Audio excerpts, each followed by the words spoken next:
Hey everybody, we are back on Chapter 7, Thoughts are Things, Chapter 7, Some Laws of Health and Beauty.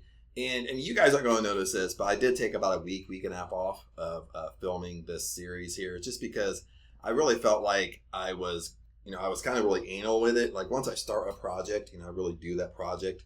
But I was doing project after project after project, and I really felt like I was just trying to just read through these chapters and get them done and read through, and I was putting in like very little. I felt like the last couple chapters I was putting in a very little of my own thoughts, and some of it can be hard and difficult because we all are dealing with very old school material here. And all this is kind of gathered by in the mid 1850s by Prentice Mulford, and this is where thoughts of things are really coming from, where the book is coming from. So sometimes it can be hard, and sometimes he's diving really deep, which can be difficult as well. But I just felt like I needed some time off and kind of come back to it kind of strong. And that's so you might not notice it, but I feel like I'm a little bit more refreshed going through this. So let's get rocking and rolling. This is Chapter 7, Some Laws of Health and Beauty. And I love what Prentice Mulford is doing with all these chapters. We're on Chapter 7 now. In every chapter, he's diving really, really deep. And we know this. He's diving like sometimes too deep for us to really comprehend. We start thinking like, "Oh, do I really believe this?" But I've read this chapter before we did this, and it's an excellent chapter. He goes deep as well, and how really our thoughts are connected to our health and overall health. If we have negative or positive thoughts, how that is really affecting us, either positive or negative. But that's all I'm going to say because I really want to dive into this and get this rocking and rolling. So let's start. Your thoughts shape your face and give it its particular expression. Your thoughts determine the attitude, carriage, and the shape of your whole body. Isn't that really true? When he says your thoughts shape your face, meaning like you ever see somebody worried and it's just written all over their face? You ever see someone stressed out and you could just tell from the expression of your face that you're just all stressed. A lot of times, even with myself, like when I'm like stressed and have anxiety, like I look more tired, my body looks more worn down, my gray hair will pop out way more often. But this is so true how our negative thoughts are going to affect our whole body. The law for beauty and the law for perfect health is the same. Both depend entirely on the state of your mind. In other words, on the kind of thoughts you most put out and receive. So isn't that so true? The law of beauty and the law of perfect health are the same. Both depend entirely on the state of your mind, your state of how you're thinking. If you're stressed all the time, sooner or later, disease comes in. Sooner or later, you don't feel like doing anything, and it's written all over your body. It's written all over your face. So it's basically coming from the whole universal law is what you're most thinking about is what's coming into your life. If you're mostly thinking negative things, you're mostly thinking things you don't like, that's what's manifesting into your 3D world. But most importantly, that's what's having a negative effect on your health and on your body. Ugliness of expression comes of unconscious transgressions of a law. Be the ugliness in the young or the old, any form of decay in a human body, any form of weakness, anything in the personal appearance of a man or woman which makes them repulsive to you is because their prevailing mood of mind has made them so. Nature plants in us what some call instinct, what we call the higher reason because it comes of the exercise of a finer set of the senses than our outer or physical senses, to dislike anything that is repulsive or deformed, or that shows signs of decay. That is the inborn tendency in human nature to shun the imperfect and seek and like the relatively perfect. Your higher reason is right in disliking wrinkles or decrepitude, or any form or sign of the body's decay. For the same reason you are right in disliking a soiled or torn garment, your body is the actual clothing. As well as the instrument used by your mind or spirit, it is the same instinct or higher reason making you like a well-formed and beautiful body that makes you like a new and tasteful suit of clothes. You and generations before you age after age, have told you was an inevitable necessity, that it was the law and the order of nature for all times and all ages, that after a certain period in life, your body must wither and become unattractive, and that even your minds must fail with increasing years. You have been told that your mind had no power to recuperate your body, to make it over again and make it newer and refresher continually. Isn't it so true? I mean, I hate to say that, isn't it so true? But one of the things that fascinates me, even with Thoughts Are Things, this book, and even other old school books, is that this one is really going into the 1850s. Because Prentice Mulford passed away in 1896, and I believe this was published in 1908. So this book was published after Prentice Mulford passed away in the late 1800s. So what's amazing to me is how the same thoughts, the same thing that's going on in the mid 1800s, is really the same thing that's going on today in 2024. And like when he says, like, we have been told that your mind has no power to repair and recuperate your body. You've been told this, even with entertainment, social media nowadays, with commercials. Okay, you've been told your body cannot repair itself. Your body has to grow old. But this has been refuted because Nobel Prizes have been won, and it's scientifically proven now that your body recuperates.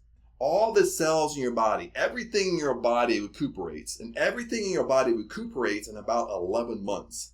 Okay, now certain things recuperate at a faster pace, but your whole body is renewed. Your whole body is new in 11 months.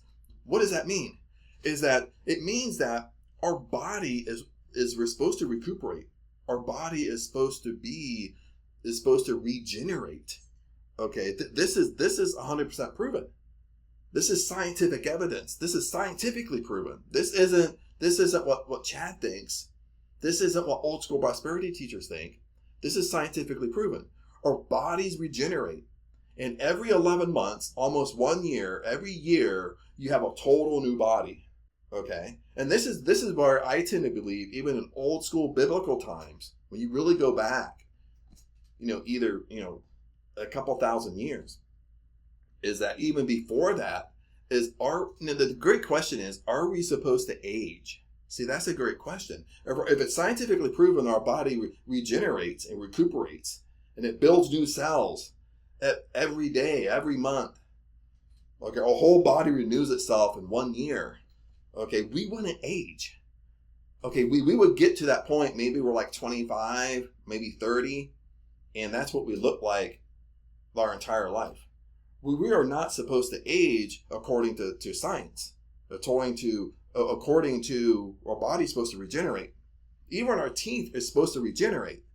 Now, why isn't it happening? Most of it relies on food. Most of it relies on that we're not getting the deep micro vitamins and minerals and enzymes from food, because everything is destroyed by commercial farming. And we're not getting the minerals and the vitamins and enzymes to really our bodies to recuperate. But that's what's amazing to me, like when he says this. And he's linking it now. He's not going as far as I am, but he's really linking it to the power of our thoughts. And it's funny, back in it, we're told the same thing today as what Prentice Mulford is bringing up in the mid 1850s. It is no more in the inevitable order of nature that human bodies should decay as people's bodies have decayed in the past. Then that man should travel only by stagecoach as he did 60 years ago.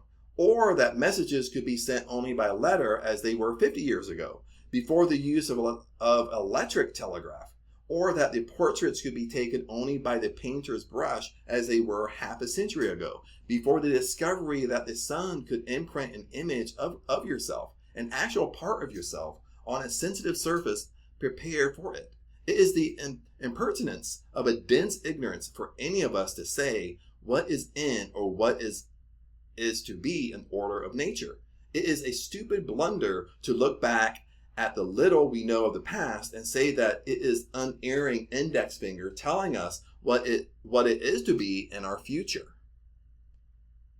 If this planet has been what geology teaches it has been, a planet fuller of coarser, cruder, and more violent forces than now, abounding in forms of coarser vegetable, animal, and even human life and organization than now, of which its present condition is a refinement and improvement as regards vegetable, animal, and man, is not this the suggestion, the hint, the proof of a still greater refinement and improvement for the future? A refinement and improvement going on now? Does not refinement imply greater power, as the greater power of the crude iron comes out in steel? And are these greater and as yet almost unrecognized powers to come out the highest and most complex form of known organization, man? And are all of man's powers yet known?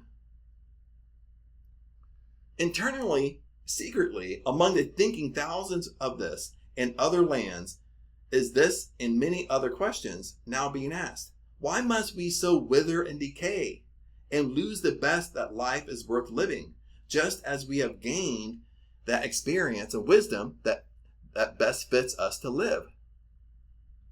This is the same question we have today.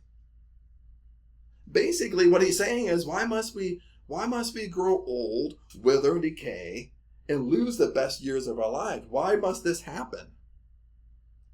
The voice of people is always at the first a whispered voice. The prayer or demand or desire of the masses is always at first a secret prayer.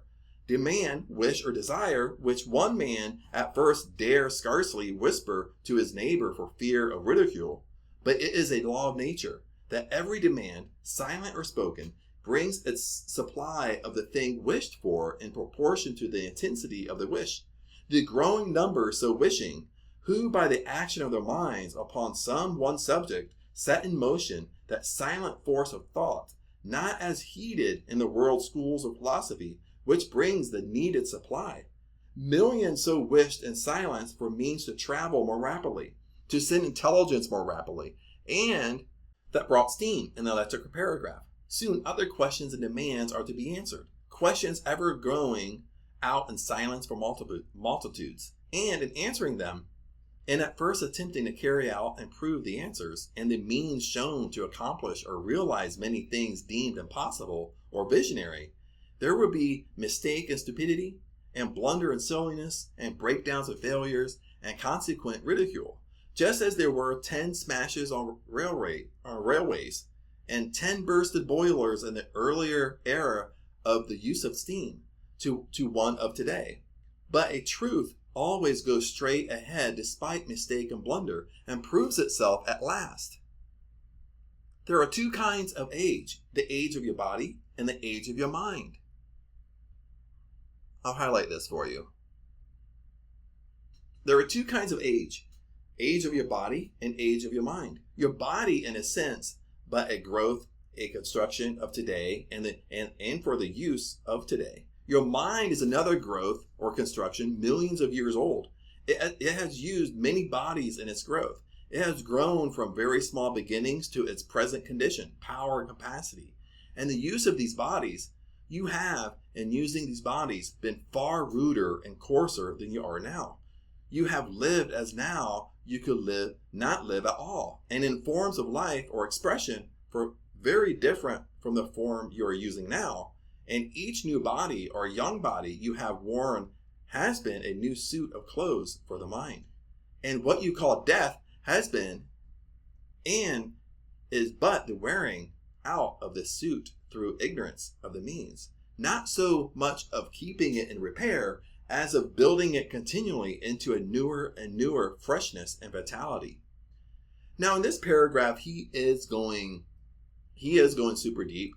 This might be depending upon your beliefs, and he's really kind of going down the realm, and even like old school prosperity teachers will kind of go down this rabbit hole a little bit, that since we are a spiritual being, okay, and this might go a little against, depending upon what religion you are, but keep with me here for a second. So kind of where he's going with this is that since we're a spiritual being, and our spirit never dies, our body dies. There's death to the body, but not our spirit. So he's kind of going on, I guess you could say, reincarnation, that, our spiritual body have used bodies for many, many, many years, decades and centuries.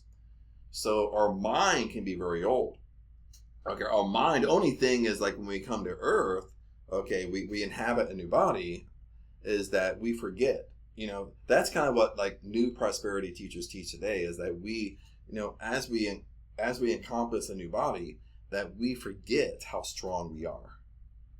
Okay, we forget we're a spiritual being. We forget the powers that we really have. I mean, that's the agreement for us to actually, as a spiritual being, when we were born as a human, we forget that we're so powerful.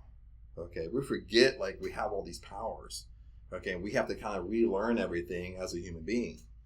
So that's kind of the road he's kind of going down here. That's what he really means as a spiritual being. You are not young relatively. Okay, that's what he means. You are not young relatively. Your mind, you have encompassed, many, many bodies and many forms before. So you're not really that young. Okay, you just forget the powers that you have, just like what I explained. Your present youth means that your body is young. The older your spirit, the better you can preserve the youth, vigor, and elasticity of your body. Because the older your mind, the more power has it gathered from many existences. You can use the power for the preservation of beauty, of health, of vigor, of all that can make you attractive to others. You can also unconsciously use the same power to make you ugly, unhealthy, weak, diseased, and unattractive. Isn't that so amazing? We have the powers. This is the laws of the universe. Remember the laws of the universe. Okay, any law of the universe has a direct opposite. Okay, and what he's explaining it here is the power of your mind. You have the power to make yourself more beautiful, more health, more vigor. Okay, but also that power, you also have the same power used in a negative way. You also have that power to make yourself more ugly, more unhealthy, more weak, more diseased, and more unattractive. Okay, it works both ways. It works in the same line. There's always an opposite.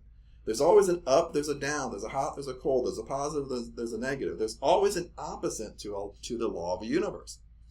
The more you use this power in either of these directions, the more you will make you ugly or beautiful, healthy or unhealthy, attractive or unattractive. That is, as regards to unattractiveness for this one existence. Ultimately, you must, if not in this and some other existence, be symmetrical. Because the evolution of your mind, of which the evolution of our bodies, from coarser to higher forms, is but a crude counterpart, is ever toward the higher, finer, better, and happier. That power is your thought.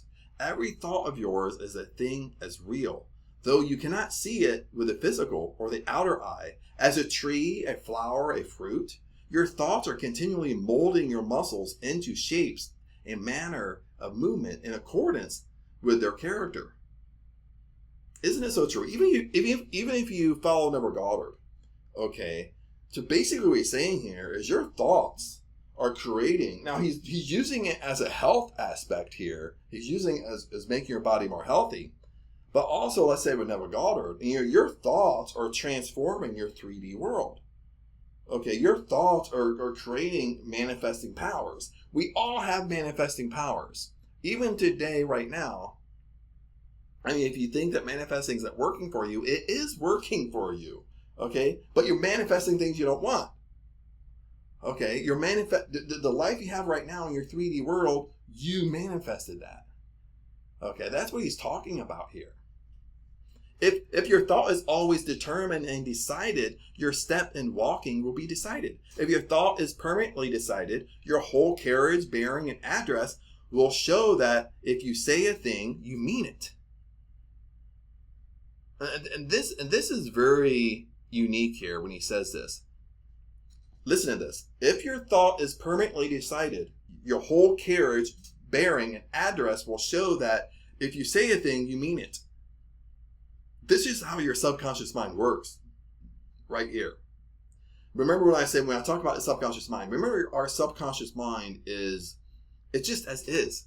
It's not a comedian. It doesn't know you're joking. It's taking what you say, okay, what you say out loud, what you say, what you put emotion to. It's just giving you what is. Okay, this is how your subconscious mind works when he says this. If your thought is permanently decided, your whole carriage, being, and address will show that if you say a thing, you mean it. When you say a thing to your subconscious mind, you mean it. It's not joking. If you say things jokingly, your subconscious mind takes it as truth. And that's what's actually coming into your life. If your thoughts are permanently undecided, you will have a permanently undecided gesture, address, and carriage, or manner of using your body. And this, when long continued, will make the body grow, decidingly mishappen in some way, exactly as when you are writing in a mood of hurry. Your hurried thought makes mishappen letters and sometimes mishappen ideas, while your reposeful mood and thought makes well-formed letters and graceful curves, as well as well-formed and graceful ideas. Now, wow, that was one sentence there. I just want you to realize how long the sentences were back then. I'm kind of waiting for the sentence to end for me to say something rather than cutting it off right in the mid-sentence. But let me read it. Let me read just a small piece of that again. If your thoughts are permanently undecided, you will have a permanently undecided gesture. What does he mean by that? If we are indecisive, if you're indecisive, and I can really struggle with indecisiveness. Okay, this is something, when I was growing up as a kid, all the rules were shaped around me. You had to do what dad wanted you to do. And this went up to my early 20s. Okay, me coming home from college and stuff like that. I mean, I was, being indecisive is really something I have to continually work on today. So he's really talking about somebody who's indecisive. Okay, and when we talk about manifesting, we're talking about law of attraction, law of assumption. Okay, if you're very indecisive, the universe don't know what to bring to you. You're confusing the universe. You're confusing universal law.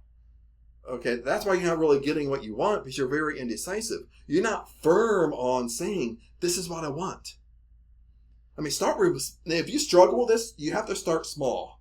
Okay, because you being decisive on small things, and you'll get better and better with it over time. It's not going to change overnight. Let me tell you, if you were indecisive as a kid, as a teenager, older teenager, well, guess what? You're indecisive as an adult, and this habit is going to be hard to break, but you can break it. You can get better with it, but it takes determination. It takes persistence. Okay, but start going back as a kid again. Okay, what do you want? Like when you ask people directly, I'm getting off on a tangent here, but when you ask people directly on what they want, most people cannot tell you. Most people are very, very vague on what they want. Okay, if you're vague, well, guess what? The universe is going to give you vagueness. It's not going to give you exactly what you want because you're vague. You don't know what you want. Okay, start small. If someone asks you, hey, where you want to go out to eat? You know exactly. Hey, let's go to this place. You know exactly what you want. If someone asks you, hey, what you want to drink? You don't say, well, I don't care. Give me anything. Oh, hey, I want a coffee. Say exactly what you want. Then you start getting better and better and better with it, and then when you start doing these manifesting techniques and you start setting intentions and desires, know exactly what you want. Be detailed and be determined. See, when you're indecisive is even if you're saying what you want in your mind, you're going crazy. See, when you're indecisive, what happens is another reason why things aren't working out for you is because when you're indecisive, you're indecisive in your mind. In one way, you say your intention. You say, oh, I want my dream house. You know what your dream house is, but in your mind, you're ready to back up at any time. You're ready to go back to your comfort zone. You're ready to say, well, the house I'm in is okay now. You know what I mean? You're very, you're not so firmly planted on what you want. Okay, that's when indecisive people, that's their struggle, is staying planted on what they really, really want. Okay, and I know this because I'm indecisive. This is something I work on every single day. And I'll go forward, and if I'm not careful, I'll go backwards. I'll go backwards into the old Chad. You are every day thinking yourself into the same phase of character and facial expression, good or bad. Isn't it so true?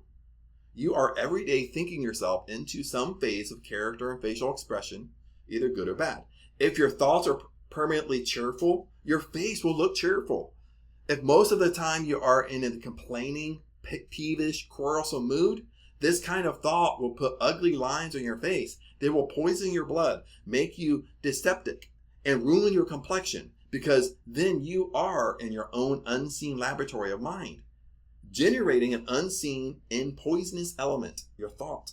As you put it out or think it, by the inevitable law of nature, it attracts it to you, the same kind of thought element from others. You think or open your mind to the mood of despondency or irritability, and you draw more or less of the same thought element from every despondent or irritable man or woman to your town or city. You are then charging your magnet, your mind, with its electric thought current of destructive tendency. And the law and property of thought connects all the other thought currents of despondency and irritability with your mental battery, your mind. If we think murder or theft, we bring ourselves by this law into spiritual relationship and rapport with every thief or murderer in the world. Your mind can make your body sick or well, strong or weak, according to the thought it puts out. Isn't this so true? Now he's really connecting, this is manifesting, but he's really connecting thought in many different ways. And like I said from the beginning, he's diving deep. And this is, I want you to, even if you're having a hard time understanding this, you have a hard time grasping this, is that, think about simple things. Okay, this is how manifesting really works for you. This is how you gain more confidence. Is when you think about a cup of coffee, isn't it amazing how someone brings you a cup of coffee? Maybe it's not today, maybe it's a week later, but it happens. When you start thinking about a friend you haven't spoke with 10 years, you start thinking about them. Isn't it amazing? In a couple weeks, my phone will ring and it will be that friend. Make sense? These are little manifesting techniques, how you just put thoughts out there and you're thinking about something, it's coming into your life. But you're doing it with simple things. Okay, you're not doing it with big things. You're doing it with simple things. See, start being aware of these simple things you're doing should gain you more confidence. Okay, if you can manifest your friend calling you just from thinking about them, and maybe 3 weeks later they end up reaching out to you that you haven't talked to for 10 years, you can manifest anything in your life. You can manifest your dream house, your dream car. You can manifest millions of dollars. Okay, the only difference is that thing you really, really, really want, you grow attached to it. You can't let it go like the simple things. When you think about a friend, you're not crazy attached to it. You just sit there. Maybe you think for a couple of days, it comes in your mind throughout the day. I haven't talked to this person for a long time. You kind of dwell on it, but then you just let it go. You let it go, forget about it. Then they end up reaching out to you. So it's the same thing here with your health and body. Your mind can make your body sick or well, strong or weak, according to the thought it puts out, and the action upon it of the thought of others. Cry fire in a crowded theater, and scores of persons are made tremulous, weak, paralyzed by fear. Perhaps it was a false alarm. It was the only thought of fire and horror acting on your body that took away its strength. The thought or mood of fear has in cases so acted on the body as to turn the hair white in a few hours. I just brought that up. Isn't it so true? I brought it up even for myself. When I have days or maybe a month where just more, for whatever reason, I have more anxiety, I'm more stressed, or something's causing me more stress, how it will turn my hair more gray. Then if I'm happy, I'm enjoying life, how my gray hair will go away. Or most of it will go away anyway. Maybe not all of it now, because I'm getting older. But isn't it so true? The thought or mood of fear. Remember, Napoleon Hill said, fear is crippling. The fear of your dream life will turn you around. You'll walk right back to poverty. That's what fear does to you. The thought and mood of fear has in cases so acted on the body as to turn the hair white in a few hours. Angered, peevish, worried, or irritable thoughts affect injuriously the the digestion. A sudden mental shock may loosen one's whole appetite for a meal, or cause his stomach to reject such a meal when eaten. The injury is so done, the body suddenly, and in relatively few cases, by fear or other evil state of mind, works injury more gradually on millions of bodies all over the planet. Isn't it so true? I bet everyone has experienced this right here. What I just read. Angered, peevish, worried, or irritable thought affects your your digestion system. Okay? Or even if you're hungry, you could be starving, and you just don't want, it just takes your hunger away. Like maybe you just got super angry, you got in an argument with your significant other, and it just, you're not hungry no more. It took it away. Okay, maybe you're worried, you have anxiety, you quote fear, you're really worried about something. Isn't it so funny and so weird how you can be starving, be ready to eat, and it just wipes away your whole hunger. You're not hungry anymore. Okay, just from that mental state that we're in, how it has that negative effect on the body. I mean, everybody has experienced this. Dyspepsia, I don't know if I'm pronouncing that right, does not come so much of the food we eat as the thoughts we think while eating it. We may eat the healthiest bread in the world, and if we eat it in a sour temper, we will put sourness in our blood, and the sourness in our stomachs, and the sourness on our faces. Isn't this so amazing? In the 1850s, he's talking about this. And I said in another chapter, I can't remember if it was in this book series, but I'm going to butcher this. There was a Chinese scientist that studied water, and he studied our thoughts over water, and how our thoughts kind of either, I'll have a water here, how our thoughts, if we have thoughts of kindness and love and prosperity, and we say, I love you, it changes the molecules, changes the structure of the water under a microscope. But then if we have thoughts of fear, anger, anxiety, it also changes the molecule structure of the water. It changes it. It goes with our thoughts. And he's saying the same thing, is when we have food, even when we're eating the healthiest food in the world, if we have ugly thoughts, it doesn't matter how healthy that food is, it's going to eat our body. Okay. Then I go back to biblical times. This even brings up biblical times, is that when Jesus said, we pray over our food, or we bless our food. Now, is there a deeper meaning why we bless our food? Because Jesus knew our thoughts have power. Okay. When we drink something, okay, Jesus knew that our thoughts have power. Okay, if I'm saying I love you, I'm happy, I have abundant thoughts, prosperity thoughts, that's changing the structure of the water. That's changing the structure of the food we eat. As I'm drinking water right now. But it's so true. If we read and really dive into this. Let's continue on. Or if we eat in an anxious frame of mind and are worrying all the time about how much we should eat or should not eat, or whether it may not hurt us after all, we are consuming anxious, worried, fretful thought element with our food, and it will poison us. If we are cheerful and chatty and lively and jolly while eating, we are putting liveliness and cheer into ourselves, into the food, and making such qualities more and more a part of ourselves. I'm right here, and I love what he says here. It's a little bit, of course, it's a super long sentence. This is like one sentence right here. This is unbelievable. But this is what I am.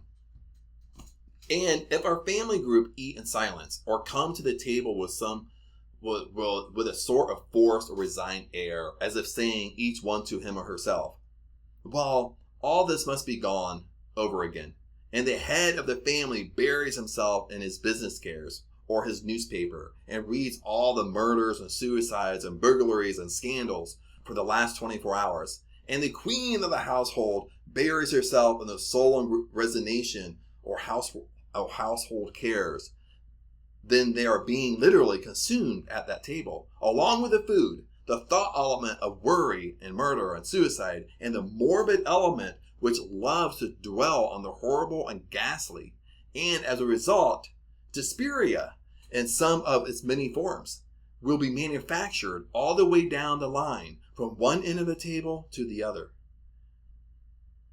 Isn't it so true? Okay. And one of the things that kind of comes up to my mind when I read this is that, being an entrepreneur is it's hard to let go. It's hard to, my mind will stay into what I got to do all day long. It's like my mind don't shut off. And where my body is, my mind is someplace else. So, if I go out with my girlfriend, we're having dinner, lots of times she'll say it to me, but she'll kind of see it, as that, oh, you're still thinking about work.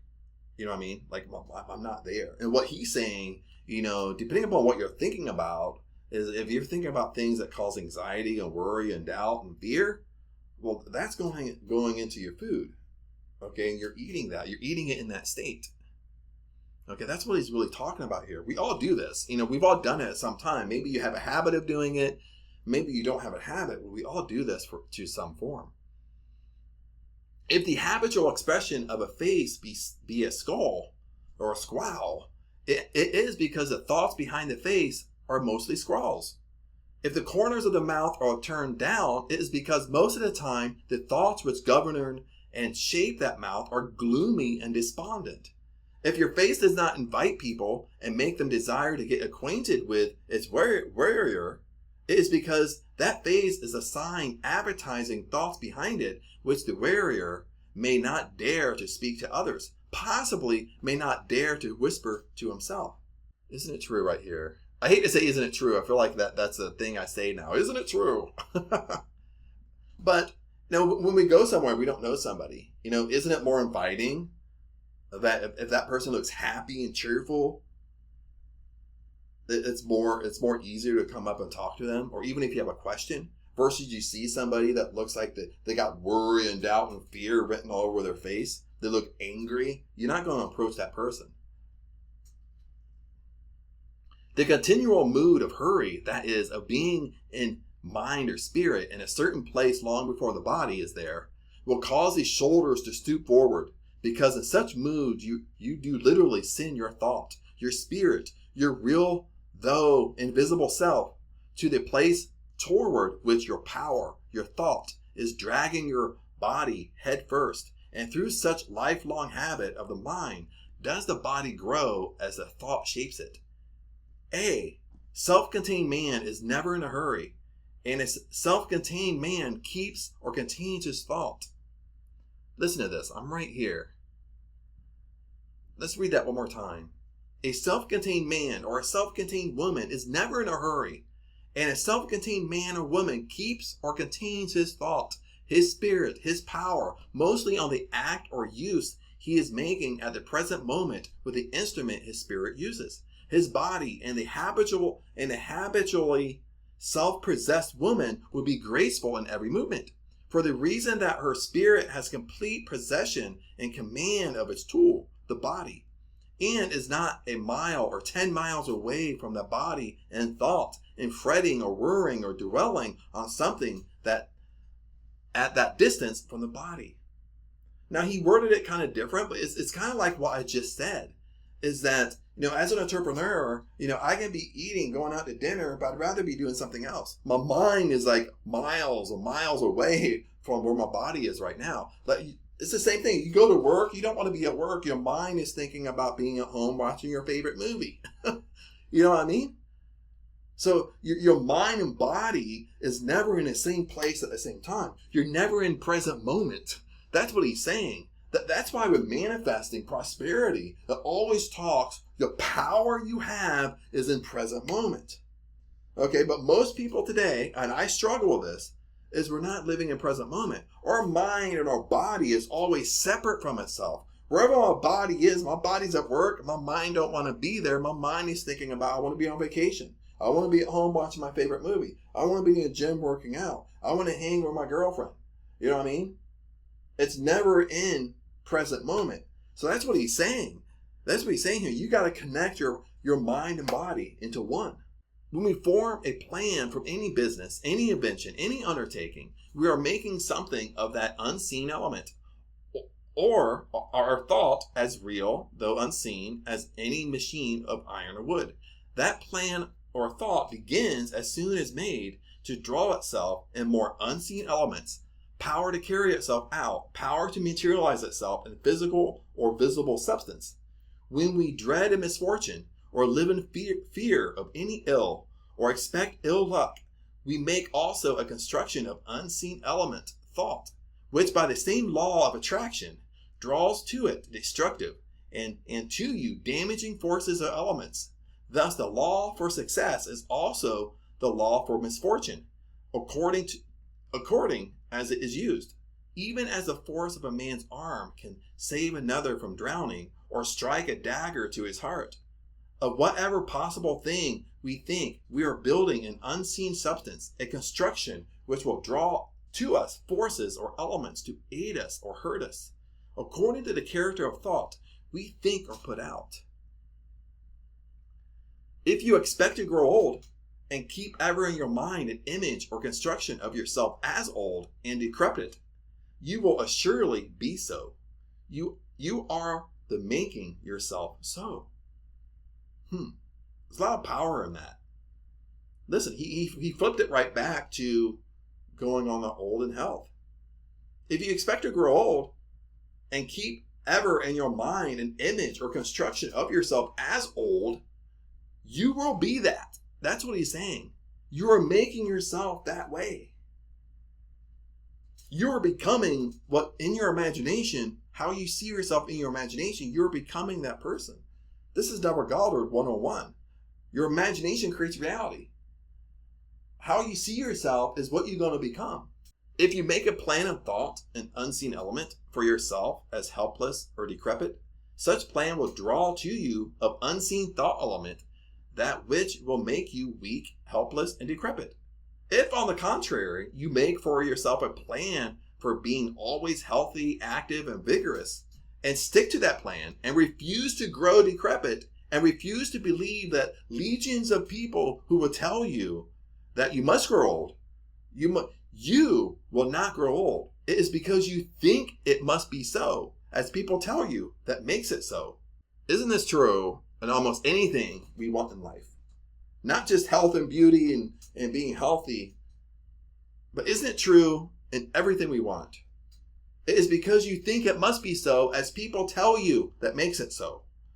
It is because you think it's so, because your friends tell you that make it so. It is because what you think it must be so, because your best friend told you it must be this way. Isn't it so true? No matter what you want, no matter what you're talking about. If you in your mind are ever building an ideal of yourself as strong, healthy, and vigorous, you are building to yourself an invisible element that which is ever drawing to you more of health, strength, and vigor. You can make of your mind a magnet to attract health or weakness. If you love to think of strong things in nature, the granite mountains, the heavy billows, and resistless tempests, you attract to you their elements of strength. If you build yourself in health and strength today and despond and give up such thinking or building tomorrow, you do not destroy what in spirit and of the spirit you have built up. That amount of element so added to your spirit can never be lost, but you do. For a time in so desponding, that is, thinking weakness, stop the building of your health structure. And although your spirit is so much the stronger for that addition of element, it may not be strong enough to give quickly to the body what you may have taken from it through such despondent thought. Persistency in thinking health and imagining or idealizing yourself as healthy, vigorous, and symmetrical is a cornerstone of health and beauty.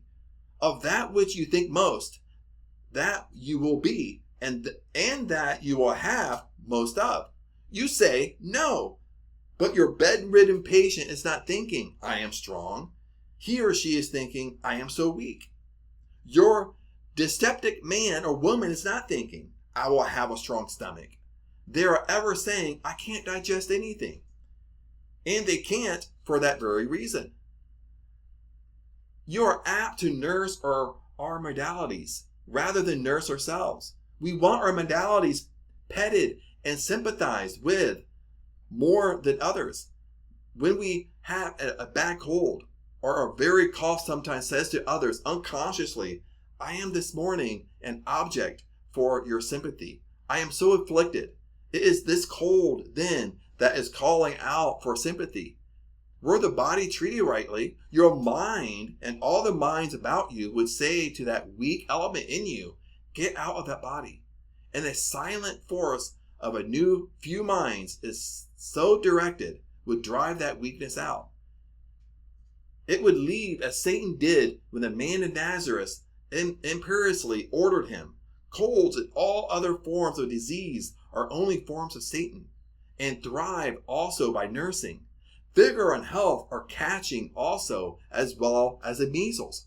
What would many grown-up people give for a limb or two limbs that had in them the spring and elasticity of those owned by a boy 12 years old? For two limbs that could climb trees, walk on rail fences, and run because they loved to run and couldn't help running. If such limbs so full of life could be manufactured and sold, would there be a demand for them by those stout ladies and gentlemen who in and out of their carriages as if their bodies weighed a ton? Why is it that humanity resigns itself with scarcely a protest to the growing heaviness, sluggishness, and stiffness that comes even with middle age? And then sometimes of course I'm reading Old English here, but from time to time I forget that this is written in the 1850s. I mean, even if someone middle age, you feel like your body's growing heavier, you seem like you're more sluggish, you don't have much energy, you seem like your muscles are getting stiff. You get up, you're just like, you feel like almost like a robot walking around.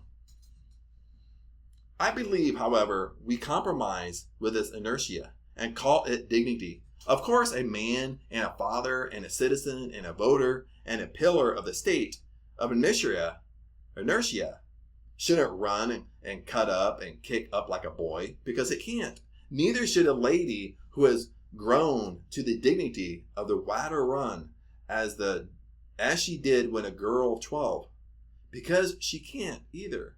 Actually, we put on our infirmities as we would mask and hobble around in them, saying, this is the thing to do, because we can't do anything else. Sometimes we're even in a hurry to put them on, like the young gentleman who sticks an eyeglass in his eye, and thereby the sooner ruins the sight of a sound organ in order to look tony or bookish. There are more and more possibilities in nature, in the elements, and in man and out of man, and they come as fast as man sees and knows how to use these forces in nature and himself. Possibilities and miracles mean the same thing. Right here, he's talking about the laws of the universe. When he talks about nature, the nature laws and the elements in nature, he's talking about the laws of the universe here. He's talking about how to use the laws of the universe. If only people knew how to use the laws of the universe, the power they can have anything they want. And in this chapter, he's talking about the body. You can have any type of body you want. And listen to this one more time, because there's only a couple small paragraphs left in this chapter. There are more and more possibilities in nature, in the elements, and in man and out of man. And they come as fast as man sees and knows how to use these forces in nature and himself.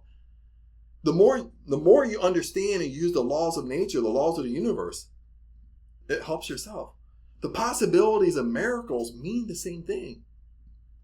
The telephone sprung suddenly on our folks of 200 years ago when would have been a miracle and might have consigned the person using it to the prison or the stake. All unusual manifestations of nature's powers being then attributed to the devil, because the people of that period had so much of the devil or cruder elements in them as to insist that the universe should not continually show and prove higher and higher expressions of the higher mind for man's comfort and pleasure. And that's the end of chapter 7, my friends. Make sure you comment below. Let me know your thoughts. Let me know where you are. Let me know how you understand this material. And you might have a different way of, explaining things, a different way of looking at it. Comment below and let me know. And remember, I love you guys. Hang in there. We all want the same things. We all might want different things, but this 100%. We all want success in our lives. Depending on what success means to you, success means to me might be a little bit different from you. But we all, when it comes down to it, we all want the same thing. And the same thing is we want, like grander prosperity and abundant life. Okay. To the core, we want the same thing. We want to live our dream life. We want to live on our terms. And that's what I take away from this. That's what I take away from any chapter. When we talk about network order, manifesting, law of assumption, law of attraction, we all want the same thing. We all want to live life on our terms. And we're trying to figure out how to do that. But make sure you comment below. Let me know your thoughts. Remember, I love you guys, and I'll see you in chapter 8.